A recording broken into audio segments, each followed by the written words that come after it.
Hello, it's Amanda from Social Studio and I'm joined with Fergie today. She won't be on for long. I hope you've had a lovely couple of weeks. Apologies that I didn't do a warble last week. I'm just coming out of about an 18-day stretch without a day off. So yeah, it was just all a little bit mad, so I just didn't get a chance to do any technicals, but be rest assured we will make up for it in the next couple of weeks. So this week's warble is just about our June makes and how we got on. So I was quite pleased with actually how it all went. I didn't overstretch myself too greatly. So let's get a little wiggle on and we will see how they went. So first up was the Asher dress from Stylark. Now, if you've seen some of my other videos, I'd made this back in June with the sleeved versions, and I enjoyed making it so much that I decided that I wanted to go straight in and make another one, but this time without the sleeves. And again, yeah, I've just worn it lots throughout June. It's a real dressy up, dress down frock that you can wear. I've done a size 14 straight out of the packet. I've made it in this lovely viscose. Unfortunately, we haven't got any of this left, but we've got loads, and I'll put a link into the soft and drapey that you could make it in. So the construction wise is really quite straightforward. You have your bodice and you've got two backs. I tend to overlock down the back seams and press them open, just because at the back you've got this little opening here, so by pressing them open I can then top stitch around the opening in place. Then it's putting the shoulders together, overlap that through, and then with the neck you've got a couple of rows of basting gathering stitch. Pull those in so the neck binding then fits in place. So you've got the three raw edges together, 1/4 inch seam, and then iron it up, press it up with a little bit of understitching, flip it over and top stitching to the place. Now I don't bother with the little loop fastening that they put in, but that's entirely up to you. I literally finish off with a hook and eye because I just think it's just a little bit quicker and easier, less fiddly. Then the sides are put together with I think I overlock the seams together on this one because Stylark seam allowance is only 1 centimetre, so you don't have an awful lot of play with that. And then the arm bindings are exactly the same. Make your hoop, press in half. Just be really careful, guys, not to overstretch because you're working on the bias. So it's just literally pat it flat in half. Insert those and again flip them over with some understitching and then top stitch into place. The skirt is the front and back piece is exactly the same. I'm 5'10", so I haven't altered this at all, and I'm quite pleased with the length that it comes to. It's just below my knee. It's got a high, low rise at the side with 8 rows of shirring then is put through the actual top of the skirt, back and front. Join the sides together and then attach that onto the bodice. And yeah, I really love it. So for the shirring, I did do a technical little video. So again, I'll put the link down. And for the hem, because it's on that curve, it comes up at the sides. It's a nice little tiny rolled hem, and that is with our super band roll. So again, I'll put a little link in there if you've not seen them before. So if you're doing fine hems on super fine floaty fabric, then you'll find that really useful. So my second make for June was the Jamie skirt from McCall's. I'll be back in 2 ticks. Okay. Okay, so the Jamie skirt from McCall's, I can't remember the number, but I'll put a picture at the side. So we've made it in this beautiful linen rayon that we had in. Again, sorry guys that we haven't got this in, but again, I really fancy doing another make of this one because I was really pleased with it. Yeah, now with McCall's patterns, some of the big four, they're still working on the older body blocks, so don't be afraid that you're going to end up probably going up a size or maybe 2. So I cut a size I think it was 16, definitely sure it was 16. I even kind of contemplated going for an 18, but then I like graded it back down again. So yeah, went for a 16 through. It's a little bit roomy through the back. If I make another one, I may just take a little bit out of those seats, so just sort of like bring the pattern in slightly, just slash up the middle and bring that across that bit. So it's a wrap skirt with the buttons down the side, and then I've done the version with the frill on the bottom.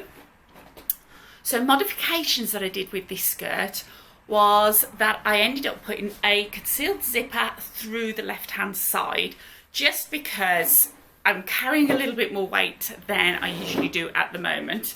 And sort of through the tummy area, I'm not always too keen of when the buttons pull a little bit. So I constructed it exactly the same as the pattern, overlaid it, and then I've just top stitched down to sort of like mid thigh. The buttons are all in place, the buttonholes are there as well in place, and then this bottom one is again sort of like functioning through there. I then, as I say, with the waistband, you've got sort of like the left front, right front, and the back piece. So I just put the concealed zip right up to the top. And I'm really pleased with it. It's really comfy to wear. So modifications, I did lengthen it because it was coming out at a 29-inch length, and I wanted it just that little bit longer. So I did go a little bit overboard, and I lengthened the skirt by 2 inches and the frill by another 2 inches, but it was too much. So I took an inch off the skirt. So overall I did a lengthen of 1 inch, and I left the frill as it was in the end. So yeah, so I think it's worked out absolutely fine. As I say, I'm really pleased with it. Feels really comfy and swishy to wear. The thing that I was a little bit disappointed with was then my next make, my third make. I wanted to make the Grace top, but in a grey marl cotton jersey that we got in. However, although it was a perfect match in the colour, it was just a little bit too heavy for the Grace top, so it just didn't really sort of hang right. But then I went and made the Grace top in a beautiful soft GOTS t-shirt material that we've got in, and I actually did a sew along to that. So again, I'll pop the link in below. So the Grace top I was really pleased with. They're so quick to make. You can actually get them out of just under a metre of fabric as well, which is super quick and easy. And yeah, and again, I think there's some styling pieces with that that's going to be great, that even though it kind of kicks it out to actually sort of tuck in, I think if you wanted more of a skinnier sort of fitting top, then it'd be quite easy to take the flare out of the Grace top. So yeah, so the Grace top was number 3, as I say, really quick and easy, and the sew along will be is available online as well. So then I moved on. I've done those 3 makes, so I then moved on to my quilt that we were doing for the Easter challenge, because I kind of ignored it a little bit, and I'm a little bit sort of on an ad hoc version with it. All my ladies, I got them to actually make a plan, they've coloured it through, they knew exactly where they were going, and then there was just me that was just going ad hoc. So I think there's just 2 of us left, me and one of my other ladies, Mary, that are working on ours. But yeah, I've done real great progress, as you can see with it. I don't class myself as a quilter because I've got so much respect for the quilters that are out there that do designing. I've had the pleasure of working with them as well, some of the ladies. And so yeah, I teach quilting, I enjoy quilting, but I wouldn't sort of go, yeah, I am a quilter in a professional sense at all. So that was really great fun. It's not quite there yet, but I think I've only got about another 3 blocks to do, so I know where I'm going with that. Fergie has enjoyed it as well, so when I've laid it out on the floor, she makes a beeline for the centre of it, and then she obviously then one day got a little bit fed up because I wasn't playing with her, so got her own back and tinkled on it. So it's already been through the wash as well. So fell out with her big time on that. So then my next make for June, I did say I really fancied making a bag. So I'm going to show you the bag that I made. Okay, a little bit of a change of plan. I did say I was going to show you the bag, but I'd totally forgotten about really my main make for June was the toiling. I only said I was going to toile it of the Sasha Pants. So because I've got to change the camera system over a little bit, I thought, well, I'll hop on and talk you through the alterations that I did on my Sasha Pants, and then we'll have a look at the bag. Okay, so yeah, as I said, I wanted to do these Sasha Pants by Closet Core. Now I know a lot of people get a little bit hung up with trouser fitting, and I'm going to do that. All the alterations that I did, I will take you through on a technical video later on in the month. Okay, so I cut a straight 14 out. Okay, cut it out in a stretch cotton that I'd already got in my stash. And made those up just so I've got a bit of a starting base. And when you do a toile, you know, don't go into doing all the facings and the pockets. I literally did straight front legs, the back legs, put the darts in and cut a waist out. Okay, so 3 basic points. I'm not going to faff about doing the fly, and this still hasn't got a zip in either.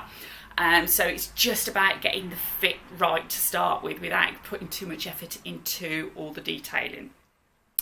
So when I'd done the burgundy pair, as I say, put them on and I was like, yes, straight away I need to do a flat bottom alteration. So I'll just stand on my box. So for a flat bottom alteration, it's when you've got excess bagginess under here. And so I took a piece out. Then the front crutch, there was all sorts of bagginess and things going on, so I needed to reduce the length of the front crutch, which improved the shape really well. So then I was still sort of thinking the back had got some strange wrinklings going on as well. So I decided then, I think I took some extra width out of the front, so I literally slashed up the front and the back leg and just took out about 1/2 inch because I wanted a more tapered, they were straight leg pant, but I wanted a more cigarette tapered look, so I took out 1/2 inch on those. When I thought that I was getting that a little bit better, I thought I still needed a little bit more of a flat bottom alteration, so I took that out, but decided then it felt like they were being pulled down a little bit because of taking the flat bottom out. It was taking out the length of the back crutch as well. So I then extended the back crutch through the front thigh area, extended that, which made it feel a lot better. And then with the front crutch, I decided I still needed to scoop out and do a little bit of a flat pubis alteration on those. So I've just basted these together. Even when I basted them together, I was then, yeah, something wasn't quite going on right around the bottom area as well. So I've then done a low bottom alteration, which is where you come down and you scoop a little bit more out of that curve, just so your bottom's got a little bit more area to rest. And then I've recut the pattern and done that. But don't panic, as I say, I will do a detailed alteration and show you these in another video. But overall, I'm really pleased. As I say, they are literally basted together, so I've got to be careful as I bend over with a long stitch. They have no zip in, so I'm going to take them apart and then rebuild them back again, putting the fly in. As I say, I've got no side pockets, no welt pockets, but I just wanted the base pattern to start with, and I am planning then on doing my next make with the front pockets and probably the welts as well. So yeah, overall, really pleased on how these went. And I think there will be a few more makes on the way. Now I've got these underway. So I will now show you the bag. So here's my bag make, the Sandhill saddle from Noodlehead Patterns. She's absolutely gorgeous. I've done it in the petrol, the light petrol waterproof fabric that we have in. And then as the lining, this is what I absolutely love. We've got the Beguiled Venom Libs Elliot. Look at the pop of colour on that. Absolutely glorious. So I love doing a bit of the quilting. I love the bag making. It just breaks things up from dressmaking all of the time. As I say, dressmaking is my first love, but it's really nice to then just mix up the genres, so you don't get too bored or bogged down in just one sew. It's got this beautiful little front zip pocket, and again it's all fully lined inside. It's a really simple, easy make. We're doing this as a 2-day workshop, just because sometimes a 1-day workshop can just be a little bit too long or so it's nicer just to sort of like cut the days down, 10 till 2, 10 till 3, and then we can enjoy the process that little bit more. But yeah, it's a really nice, easy construction. Using the Wonder Tape to put the zip in. The zips, all the hardware is from Emmeline that we stock. Yeah, it was just such a lovely, easy, simple make. I think I probably could have made it a little bit quicker, but I'd forgotten to take all the hardware home, so that just slowed me down for a couple of evenings. So it has this lovely nickel hook and clasp. They really just do take your bag making to a new level. Comes in 4 different colourways, the hardware does. You've got then the strap slider.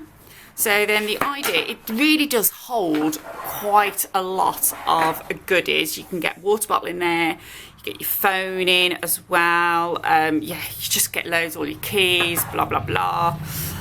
It sits then across your back really comfortably. So that sits against your back there.